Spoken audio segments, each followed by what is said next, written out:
Hello and welcome to TrishRockTV, an energy shift, changing energy and shifting perceptions.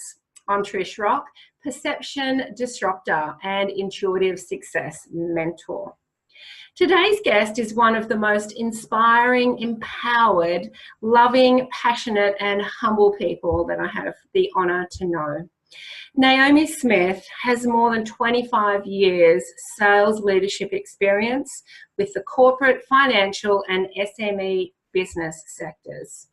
She has had extensive executive coaching success with direct responsibility for leading performance leadership coaching in both Commonwealth Business Banking and Suncorp, and has operated her own successful sales leadership coaching consultancy, specialising in people, performance, culture.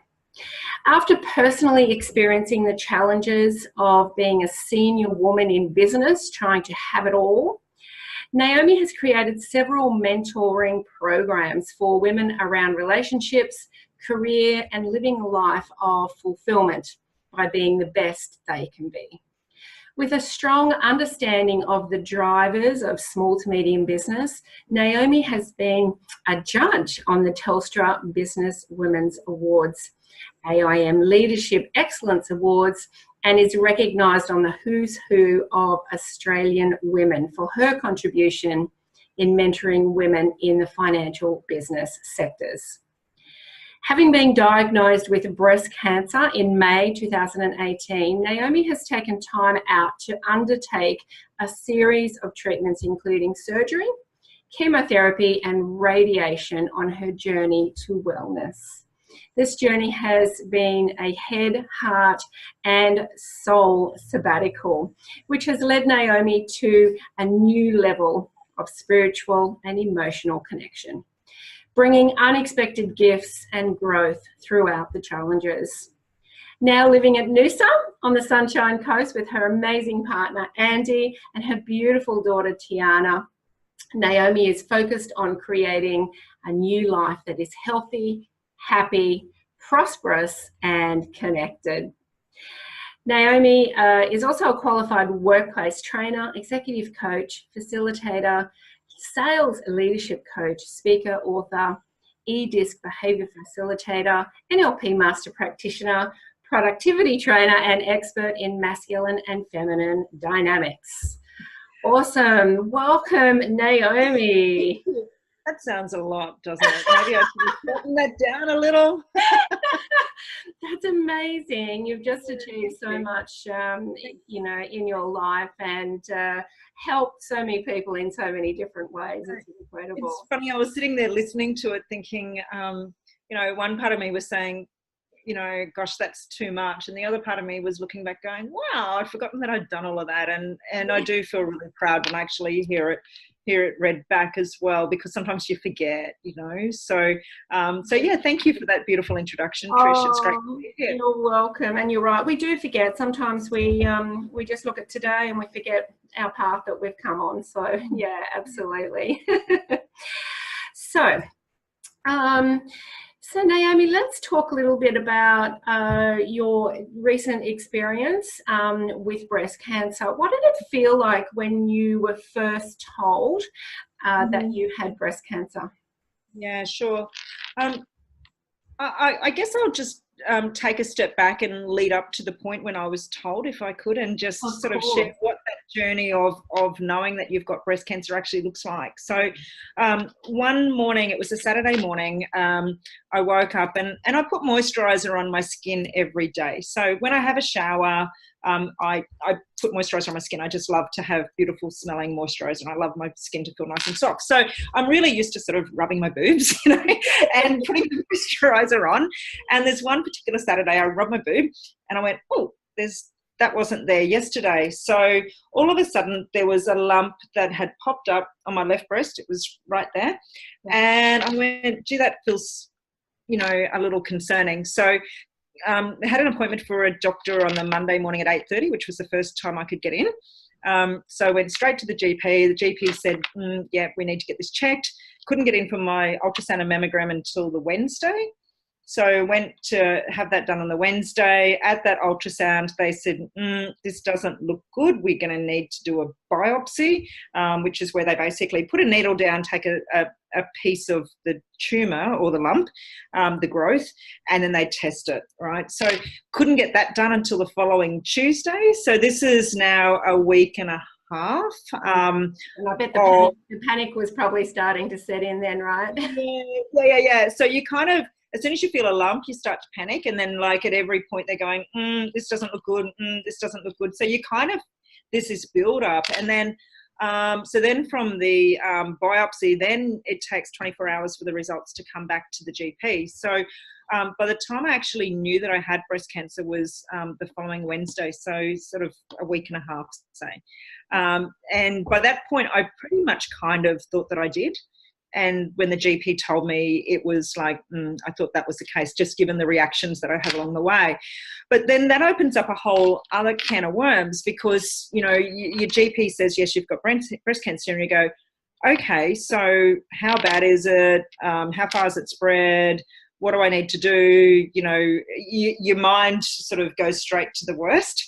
Absolutely, because there's a thousand scenarios just from There's a thousand scenarios, and and Dr. Google becomes your best friend. You know, like you're kind of like Googling everything, and there was this one particular day. It was just after I'd been diagnosed, and I had a funny headache, and you can find anything on Google, you know, if you're convinced that it's to do with breast cancer. No, I thought I had brain cancer, right? So I was like, I Googled this funny headache symptoms, and it basically came up, you know, I Googled breast cancer and then this funny headache, and it said, you know, it's gone to my brain, and I was like, you know, and, you know, rang the GP, and she said, you know, and I was actually having like, almost palpitations and anxiety, thinking that it had, you know, because I didn't know what was happening. So basically what happens, and she said, no, just settle.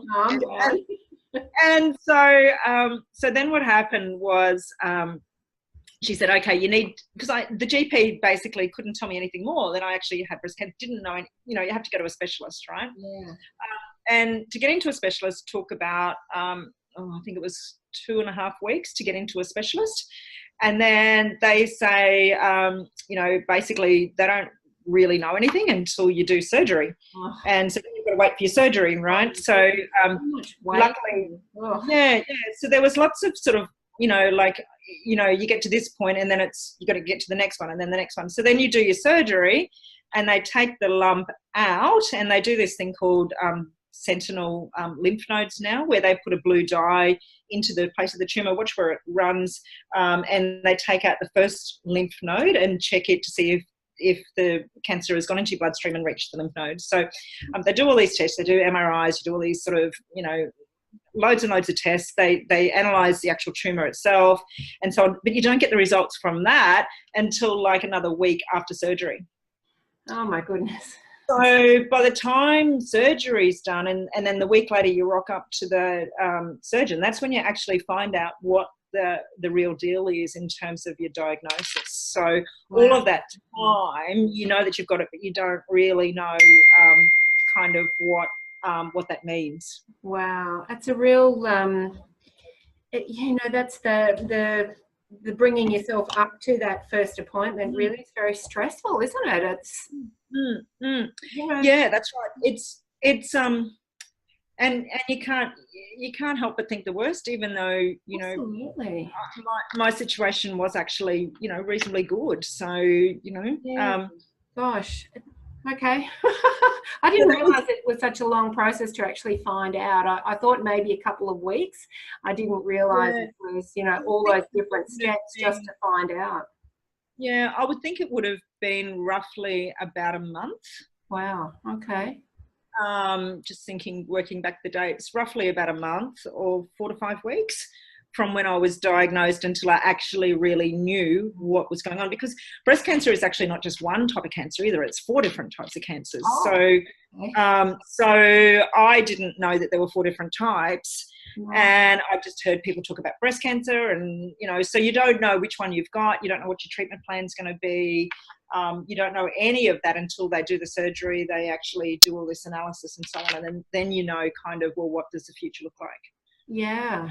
Gosh. Yeah. Okay. So that's what it felt like along the way. Yeah. Yeah. Okay. So you're in their appointment there, and they told you what was going through your mind when they kind of finally put your mind to rest at what you had, which wasn't spread to your brain, and you know, what the journey forward would be. Were you, I guess, in a way, your nerves and your anxiety would have stopped a little bit, because at least you knew, you know, where you were, but then you had that journey ahead. So sorry, I just think I might have lost sound then. Can you hear me? oh, I can, yes. Oh, we're back? No, you can. Yeah. So what did it and I guess, you know, when I think back, there were a few, you know, really scary moments. One was actually obviously sitting with the GP the original time when she told me, but to be honest, I kind of pretty much knew that was the case anyway. That was probably not that as bad as you would think. One of the scariest times that I had was going into surgery, because what I was really afraid of, there was only it was a lump of about 2.3 centimetres, roughly a 10-cent piece. Okay. And the agreement with the surgeon was that they would just take that lump and leave the breast.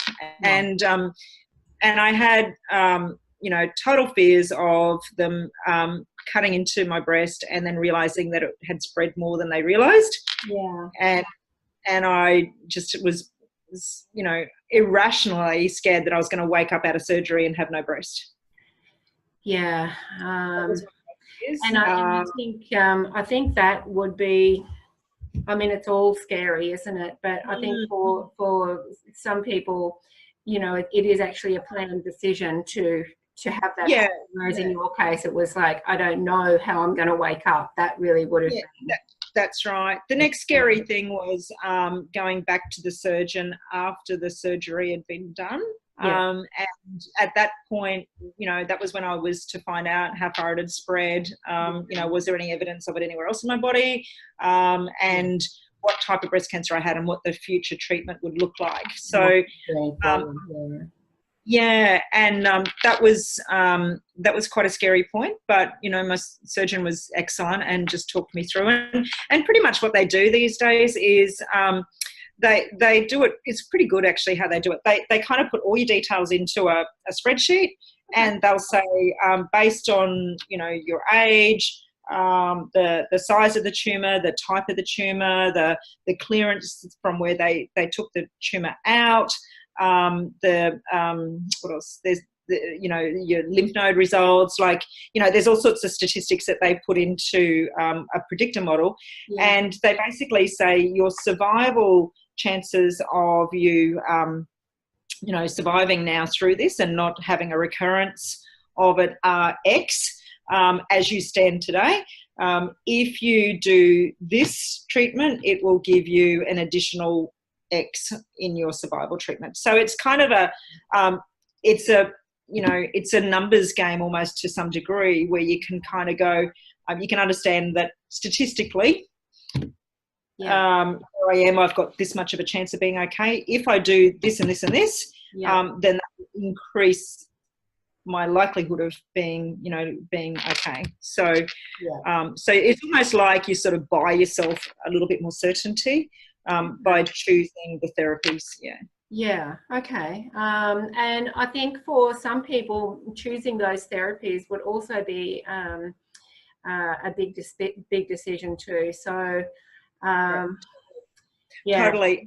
Yeah. So having those numbers and really kind of seeing, right, well, if I do this, yes, it really increases the numbers. So, you know, that would obviously be my next step, and I feel right about it, and let's go ahead with this.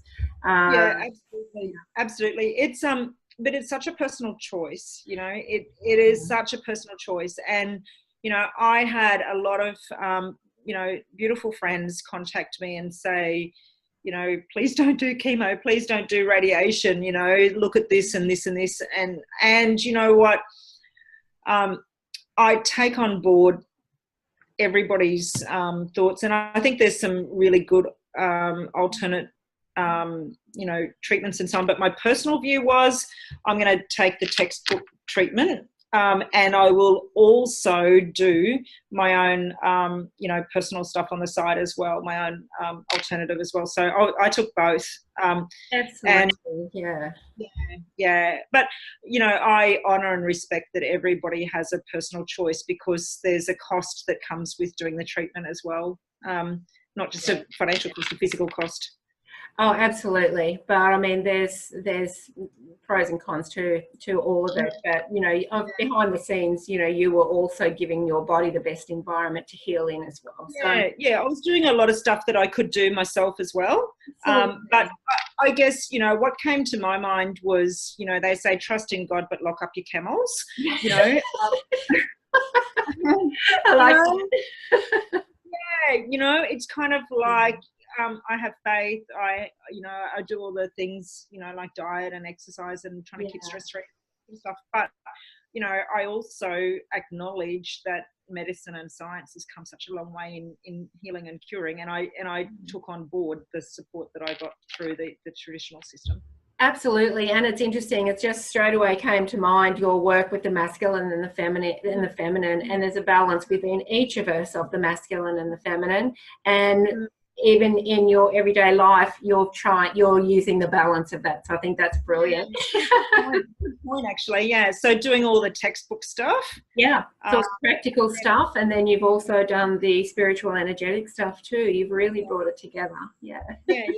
Good point. Actually, I hadn't thought of it in those terms. Yeah. So Naomi, what were the best parts and the worst parts of this journey for you? Oh gosh. Okay, so the best parts is really easy. The best parts for me were just realizing how much love I was surrounded by, you know. I think, you know, I've always been a pretty strong, driven person that's always been, you know, like I've loved, you know, I've spent a career coaching and helping others to be the best that they can be, and to sort of give out to others and empower and inspire and bring everybody up and so on.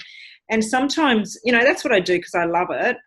And, you know, I was given some beautiful gifts, you know, at an early age in that field. So, you know, it feels good to do that. But I learned how to receive, and, you know, receive on a whole new level that I hadn't probably learned how to receive so much before, you know. And that's a beautiful gift to come out of it all, isn't it, really? Yeah. And I realized how much love was coming back to me, you know. And so, you know, I guess I had, you know, my Facebook community was just outstanding. Like, it was so beautiful, you know. There were people that I'd never even met in person, just, you know, being so supportive, so loving, so in my corner, and so encouraging. You know, just people who I hadn't seen for, you know, a long time, dropping over, bringing cakes, or, you know, bringing soup, or, you know, all of those sort of things. So, you know, bringing me some makeup, or, you know, whatever it was, you know, little gifts, beautiful stuff. And I know you were fully supported online, but I know you were fully supported in hospital and your treatments too. Absolutely. Surprising you. Yeah, totally. And, you know, I guess, you know, one of the most beautiful supports that I had was my partner Andy throughout the whole process. You know, timing worked pretty well. He was available to kind of be there for me, and he was an absolute rock. He was just you know, so protective, supportive, came to every doctor's appointment for me, you know, just really nurturing, made me this beautiful soups, and, you know, like, kind of just stepped up and took charge, and allowed me to be unwell, drove me everywhere, and, you know, all sorts of stuff. So he was amazing. My daughter Tiana, you know, she was great. What else were the gifts? You know, the gifts were, you know, taking time. I had time out now over the last sort of almost 12 months, you know, to not be working in the corporate world anymore. And so time to heal, time to step out of that busyness. Absolutely. Yeah. And you know, that was a decision that was kind of you know, given to you. You received it from the universe by giving you this adversity. Yeah, absolutely. It gave me time to, it gave me the space and the opportunity to move up here to the Sunshine Coast. So I moved from Brisbane to the Sunshine Coast in November. Yeah. Because I always wanted to live at the beach, and we've been talking about it, and, you know, sort of hadn't done it. You know, like diet-wise, you know, we'd been talking about wanting to get healthier and meaning to do all of these things. But, you know, to be honest, we were probably caught up with a not so great diet, you know, like not terribly bad, but could have been a lot better. We were talking about doing things a lot better. Now my health means that that's been put as a priority, because it was always kind of we were going to do it, but it wasn't really a priority. Now it is. Yeah. So a lot of beautiful gifts. You know, my connection to spirit has gotten even stronger, you know, through my faith. My manifesting skills have become stronger. Connection to my sisterhood, the women around me, has, I think, become a lot stronger. And I love that you talk about all the benefits of it first. You know, that's the way that you perceive it. It really has been a gift for you. But, you know, it could be the other way, and you could have spoken about all the horrible things first, but you're actually speaking about all the gifts it's brought you first. And I just feel that's such a beautiful energy to be in, which has also helped your healing. Right? Look, I actually, you know, one of the tools that I did when I went throughout this was, I should have brought it here to show you. It's in the other room. I have a gratitude jar, and a little notebook, little tear off, you know, notepad here, and a pen. And every day I would make myself write 3 or 4 things on a piece of paper, you know, to write it on, pop it in the jar. And I wanted to kind of build, you know, strengthen my gratitude muscles in my brain, to be able to sort of do a positivity bomb, if you like, you know, so that when I would start to wallow and get sad and get miserable, and I did, there was plenty of those days, but I wanted to exercise the muscle in my brain of feeling grateful and seeing the positives, because, you know, just because, you know, there's always 2 sides to everything, right? So, you know, if I give you a $2 coin, Trish, and it's heads up, how much is it worth? Yeah, $2. Yeah, right. So if I give you the same coin, but it's tails up, how much is it worth? Yeah, still $2. $2, yeah. Right. So it doesn't matter which side you look at it, it's still the same value. It's still got value, yeah. And so we just can choose which side we want to look at, and see that there is still intrinsic value in it, whichever way it faces, right? But it feels better to look at it the positive way. So I would just try to immerse my brain in gratitude. Gratitude and love were the 2 energies that I tried to just step into to be able to get my brain out of my funks. Absolutely. And we were just talking before the interview about my green smoothie. Alkaline. Yeah, we we're just talking before about alkaline and acid, and, you know, love and joy and those higher emotions are alkaline feelings. And if we're kind of stuck in the worry and the anxiety and all of that, if we're stuck in it, I mean, you know, you have to experience it. You can't just ignore it's there. You can embrace it and be in the moment. But when you're stuck in it, they're quite acidy for the body too. And, you know, and acid in the body really creates a lot of dis-ease, and in many ways. So 100%. In fact, I actually... secretly, I haven't told anybody other than my partner this, but I actually think that stress in my past created my cancer. So, you know, there's no physical reason for it, you know, either stress, you know, emotionally, or stress environmentally through you know, through chemicals or, you know, things like that. I believe personally that the stressful life and the, you know, the rushing all the time and the anxiety and the push can create that acid. Absolutely, absolutely. And you know, I believe that we've all got cancer cells in our body, whether they grow or not. Will depend on each individual, and you know, their life and everything that their environment entails, etc., etc. That's a conversation for another day.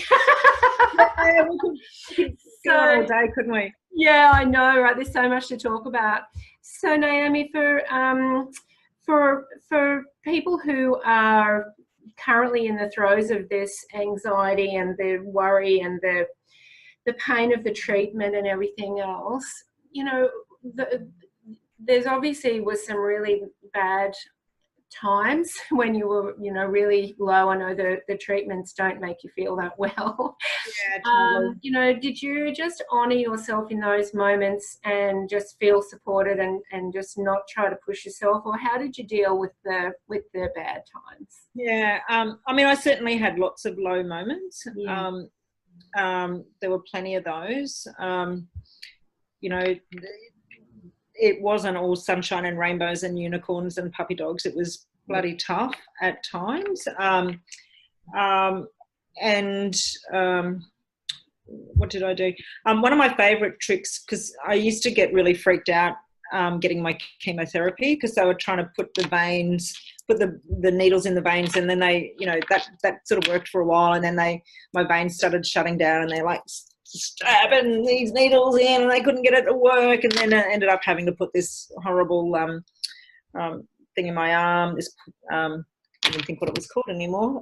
Isn't that great? I've forgotten what the thing was called. Thing in my arm that basically you know, lets the you know, lets them inject it straight into my veins. So you know, getting that chemo put in, knowing that it was, you're sitting there and like it's like poison getting put into your veins, that was pretty freaky. And so what I used to do then was I would close my eyes and I would go to Bali. Beautiful. And I've been to Bali quite a lot, and it's my spiritual home. It's where I love, and I always feel peaceful and happy over there. So I would go to Bali, and I would, you know, in my brain, I'd be, you know, like getting on the plane in Brisbane. I'd be getting my seat. I'd be doing the whole journey, getting over there, getting off at the airport, seeing, you know, Made, my driver over there, picked me up at the airport, and, you know, thinking, where am I staying this time, and getting him to drive me and having a chat. And I would just be kind of like playing out this experience, and then, you know, maybe going into a day spa in Bali and lying there, you know. So I would be kind of like taking myself out of my body and just kind of imagining, kind of checking out and checking into Bali. Yeah, and just like going somewhere else, you know. That was where I would, when it got tough, I would be like just packing up and going. And you know, that's something everybody's capable of. So if, you know, rather than suffering through it, is it painful as well? Like, is it painful having that going into you, or is it the after effects that are kind of? It's sort of no, I don't know. I wouldn't say it's horrendously painful, but I was having these frozen caps on my head frozen every week as well. Okay. And that was to try to protect my hair, which kind of worked and didn't really. But basically, for an hour before chemo, they'd put this cap on my head, and then it would be frozen like a freezer, blowing in hot air onto my head for an hour before I would start. And then once they started, they'd flush through like a saline through, and then the chemo would actually start, and then they'd flush through the saline at the end, and then the cap had to stay on for another hour. So like I'd sit there with a frozen head for about 4 hours. No wonder you were dreaming of Bali. Yeah.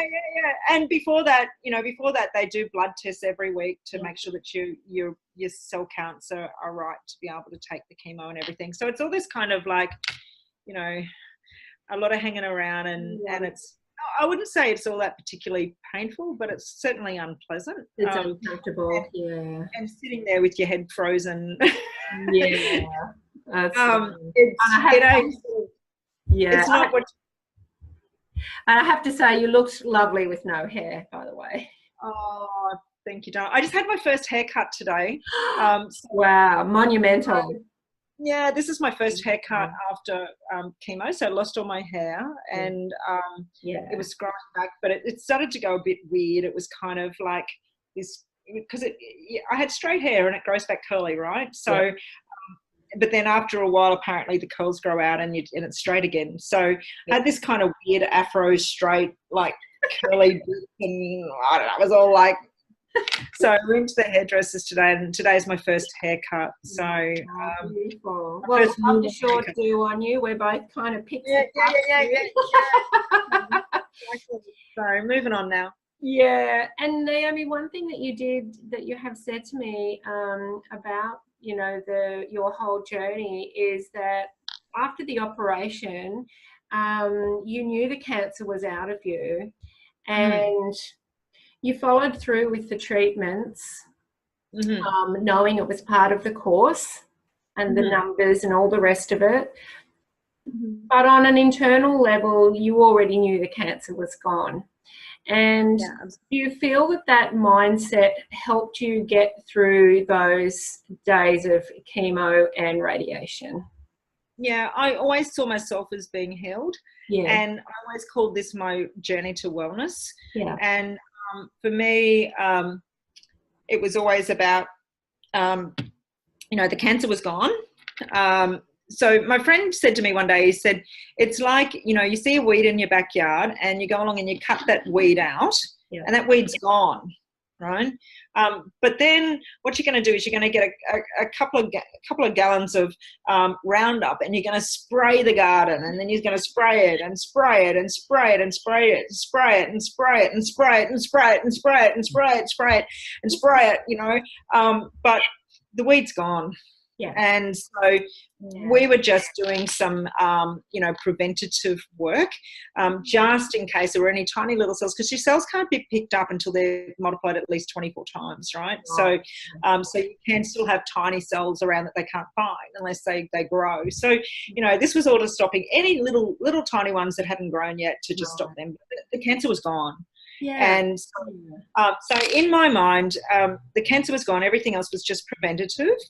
And I did get quite sick throughout the journey, but it was about coming back and becoming healthier and stronger and more powerful on the other side. So, in my mind, not only did I tell myself that this cancer was gone, I told myself that the cancer up here that had created it, the stress and the negative thinking and the fear and all that sort of stuff that cancer was gone as well. So it's like the cancer's gone, let it go. Yeah. So let's get into the question about how this journey has really changed your life. And, I know that a lot of the things that you're now embracing had been kind of on that list of, I must do that. Oh, yes, soon I'll do that. Oh, I really need to do this. Oh, I can't do it yet. And we all have those things in our lives. Like, no, not ready. Oh, not good enough. It's not time. Haven't got enough. Right? And you've been forced in so many different areas now to actually tick off all these things in your life and say, yeah, I'm doing it now. I'm doing it now. So do you want to talk about that? The universe kind of, the way that I looked at it is that the universe kind of said, yeah, you're talking the talk, but you're not really walking the walk. So I tell you what, let's just give you breast cancer. And, this is our gift that we're going to give you to be able to open up the door for all this other stuff that you said you wanted to do, but you weren't actually really doing, right? So health is now a priority. Moving up here to the Sunshine Coast, has been done. You've got corporate. Being here with Andy, it's sort of stepping away from the corporate world.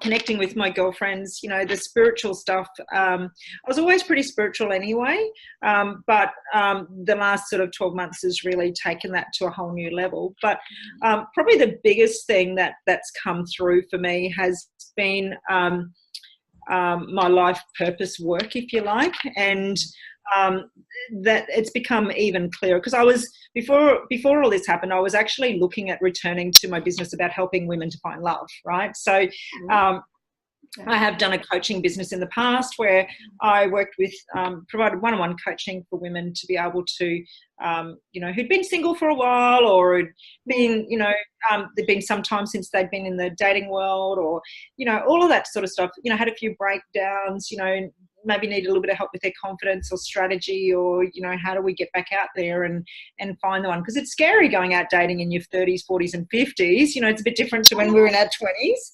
And, yeah. And, you know, how do you find the right one? And, you know, there's lots of Mr. Wrongs out there, but how do you actually find the right one? And I believe it's much more complex and harder the older we get. So, but there's more and more people now that are single in our 30s, 40s, 50s that still want to be loved and want to get it right now. So, so I did a coaching program back a few years ago, and out of that, I think we had 9 marriage proposals, and we've now got 5 babies that were born. And exciting. And I truly love that work, and always sort of wanted to get back to it. But you know, throughout my journey, what I realised, having Andy by my side, was the most beautiful gift I could ever have wished for, was having a strong man who loved me, regardless of what I looked like. You know, some days, you know, I didn't love myself, and some days I didn't, you know, I was the most unattractive person in the world when your hair's all fallen out and you got your head in a puke bucket, and you know, like you're just, you know, you don't feel very beautiful. But he still made me feel beautiful and still loved me, and, you know, believed in me, and, you know, kept talking about our future and all the great things we were going to do. And, you know, he was just amazing. And I guess what really came through was that I want other women to have that as well. And I believe that you can have, you know, you can go and do a job, you can go and make a corporate some money, you can go and, you know, sell stuff or whatever, but there's nothing more healing and more beautiful and more powerful than the energy of love. And we all are meant to be loved. It's part of our human needs, and we all deserve to be loved. It is complex, but what I want to do is make it simple and easier. So I've created a step-by-step journey, a program to help you know, help women to be able to, you know, find love, not just any old love, but really beautiful love, starting with loving themselves and really honouring what they bring to the world and their man. Absolutely. And it all starts there with that self-worth, doesn't it? And when you were talking about, you know, Andy seeing you at your worst, as women, we find that quite confronting. And yet, you know, we don't find it confronting nursing a man in that position. No. And they find it as confronting. So it's interesting. I think it's just the role plays that we've all been taught over the generations, that, you know, we're the strong ones and we're there to always look good and, you know, look after everyone else. But when we're at our worst, it's like, well, who's going to love me like this? Yeah, that's right. It's when you feel most unlovable. Yeah. And, you know, when you've got that man by your side that loves you even more when you're unlovable, when you think you're unlovable, is just, you know, it's just such a beautiful gift. And so, you know, I manifested Andy. You know, we've only been together for coming up 3 years, and, you know, I've previously been divorced, and, you know, was a single mum and had to do that whole dating game. And you know, I created that relationship. You know, I had a list and worked through that list and got everything that I wanted and more. And so I know that this works. And I just think, you know, what greater work can you do in the world than help people to love? It's the highest frequency energy. And, you know, with love, anything is possible, right? It just sounds such a powerful program, Naomi, because I've never been supported like that. Not because I haven't had men around who would, but I haven't received it.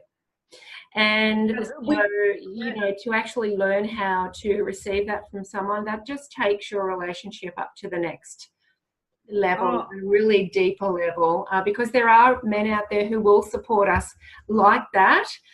We have to accept it and receive it too. So, you know, I was just thinking about that earlier, and like, well, it's not as if I haven't had quality men in my life, but I haven't allowed them to love me. 100%. And, you know, we're in this era, Trish, where, you know, we've been taught, you know, anything men can do, women can do, and, you know, and this equality thing and whatever. But, you know, there's Mother Nature made men and women very different. And, you know, for us to try to act like a man is a waste of a beautiful woman, right? And when we do that, we actually emasculate and take his power away.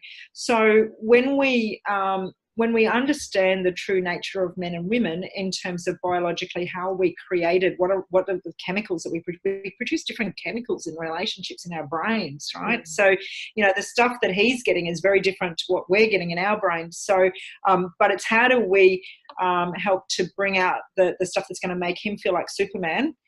And that's the secret, right? The more that he's like a man around you, the more he's going to step up and make you feel like a beautiful woman, right?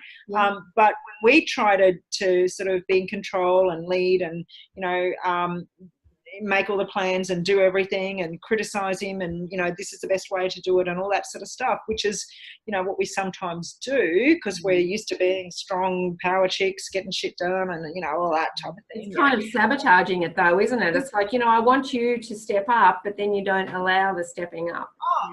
We want this man who's going to come along and sweep us off our feet and be romantic and bring us flowers and take us out for dinner and seduce us and all this sort of stuff, but we've got to be the match, the equal. We can't show up in that masculine energy and expect him to do that, right? Otherwise, we always, you know, law of attraction says, you know, like attracts like, right? So, you know, it's we're you know, if we're disempowered in our feminine, we're going to attract a man who's disempowered in his masculine, right? And it's not going to be a really yummy, juicy relationship, right? So the more we step into our feminine power and understand receiving and empower and learn how to empower his masculine, that's when the really yummy, juicy stuff starts to happen. Absolutely. And I want that for everybody. I want that for me. Yeah, it exists, right? It's out there.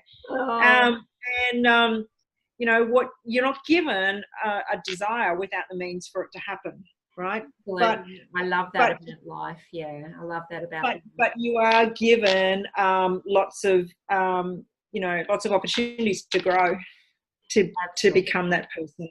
So yeah, and I love that, and that's you know, something that carries me through, and a lot of other people through, you know, difficult times, or when you're trying to manifest something, you wouldn't even get the inspired idea if you weren't capable, or if it wasn't already there for you. So it's there for you, darling. It is so there. Absolutely. So Naomi, what's the advice you would give other women, not only just going through breast cancer, the beginning of it, the middle of it, or the end of it, but other women who really do want to just live that full, healthy, loving, inspired life? What advice would you give them, and how can you help them? How can they come to you, and how can you help them? Yeah, sure. So I guess the first thing that I would share is that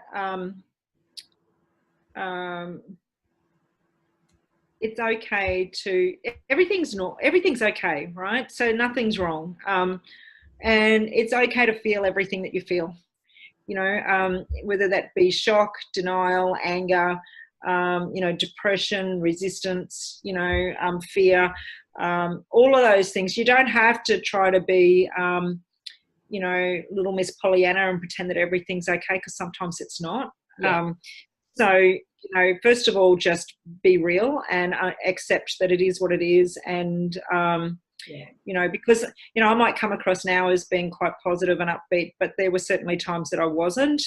And, you know, had those very real conversations with my doctor. And, you know, she helped me with, you know, supporting me through some of those periods as well. So, you know, and presence really helps. You just really need to be present with the moment, because sometimes if your mind is 20 steps ahead and you just fear about something that hasn't even happened yet, I mean, you just need to bring it in and be present. Exactly. And actually that brings me to the next point is just trying to be present, not trying to get too far ahead or looking back or whatever, because right now all of us have only got today. And, right now it's kind of, what can I choose today? Being more present, as well as, when you are with people, connecting, it was really interesting for me on my journey. There was a big difference in people that I met.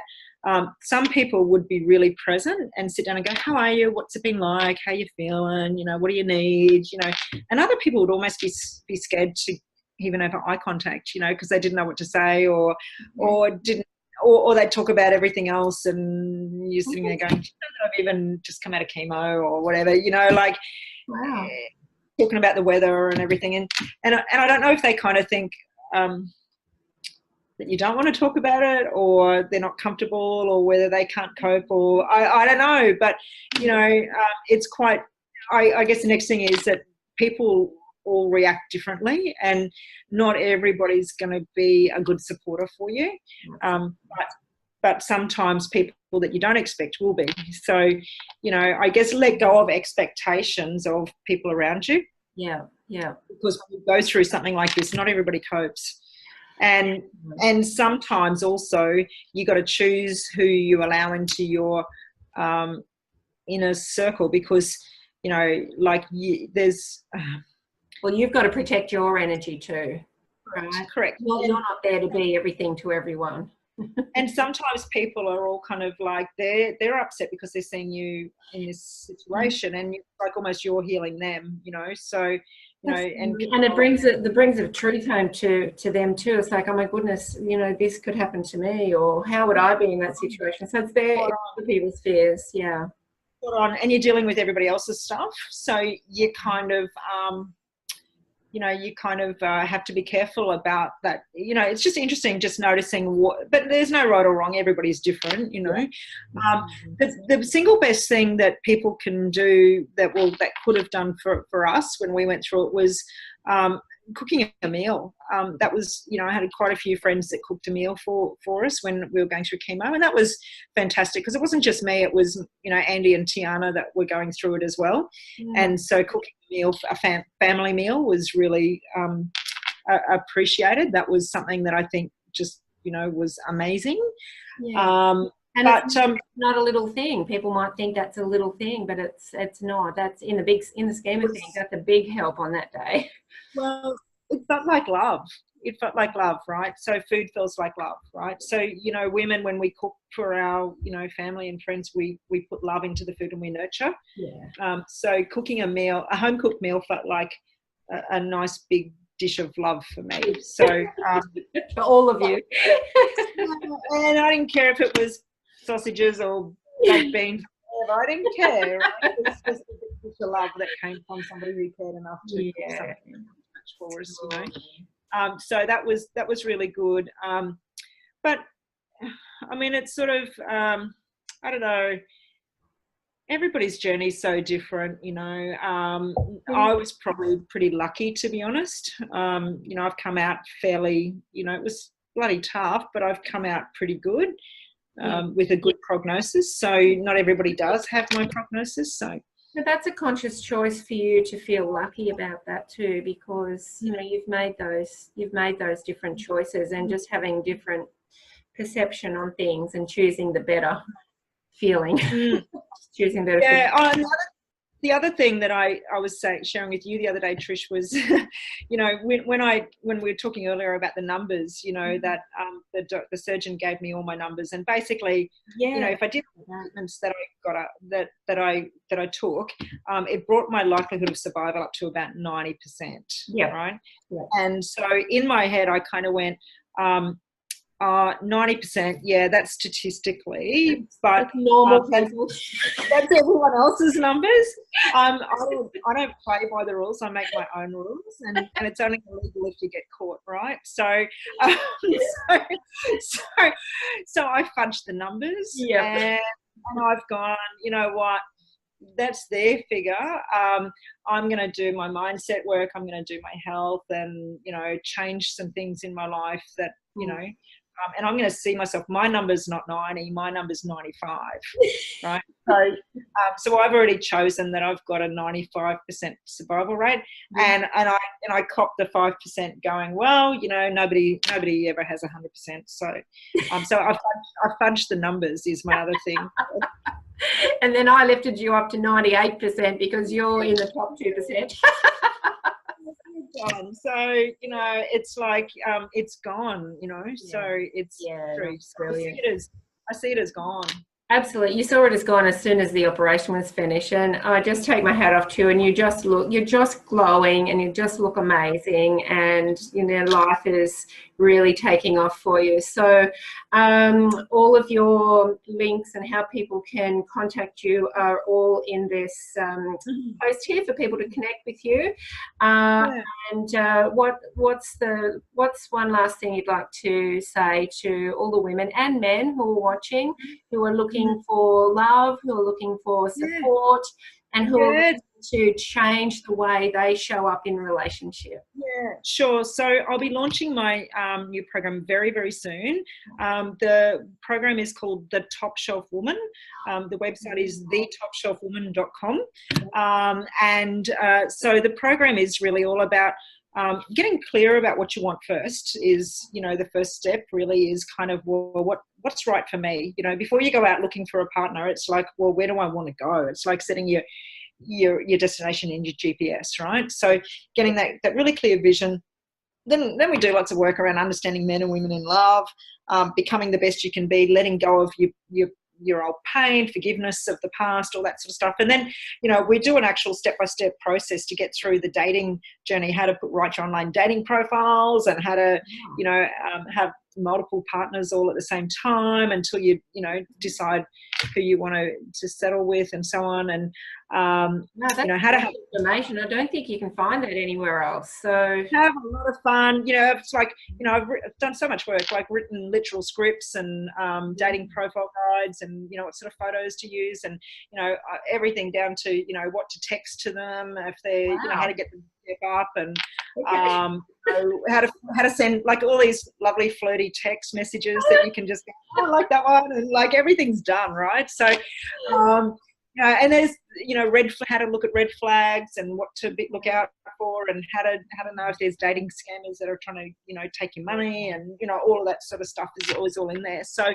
there's a heap of stuff that's coming up, and that program's about to launch. We're launching it. It's only try to make it really affordable. It's $97 a month to be a member of the Top Shelf Woman Circle. And not only do you get the program, but we also have expert interviews with people like yourself as well, and lots of other expert interviews, and spot coaching, and a beautiful circle of like-minded women where we hold the intention for us all to be able to find that beautiful love that we all deserve. So it's a women's circle, and it's a women's circle of empowerment and topping up our feminine energy, holding the intention for each of us to go out there and love and be loved. So that's what's about to come down the line very, very soon, Trish. Wow, and I'm excited. Sign me up. Done. It's perfect. It's amazing. It's amazing. It's going to help so many people, and I can just feel you really being in your empowerment with that, and really helping a lot of relationships get started with this one. It's going to and the men, you know, in terms of the men who get these women that have done this work are the luckiest men in the world, because these women, you know, like yourself, that are willing to do the work and learn this stuff, you know, we're going to make these men feel like Superman. They're never going to let you go. Absolutely. So for the men of the world, look out for the women that have come through Top Shelf Women, and they're the awesome ones. Oh, it's so beautiful. Thank you so much for joining me today and sharing your story, Naomi. And I know that everybody watching has gotten something out of this, and has been inspired or has lifted them in some way. And I just think it's so beautiful that you're sharing your story with other people, so that not only just the cancer story, just to, you know, help people through that, but really it's a story of empowerment within yourself, and self-love, self-empowerment to really have the life that you deserve of magnificence. Darling, thank you. Absolute pleasure, and congratulations, Trish, on what you're bringing to the world too through this project and through this work, because you are a light worker, and we talked earlier about collaboration and about drawing in like-minded energies, and what you're doing is starting a movement of love and empowerment and that high frequency energy, because we all know that once we tap into those high frequency circles, that's where magic starts to happen. So really want to commend you as well, darling, for your great work. Thank you. I've got goosebumps. Yeah, awesome. Thank you. Right, darling. Thank you so much. All right, and thank you everybody for tuning in. Just check the TV guide for next week's episode. I look forward to seeing you then. Bye. All right, let me stop.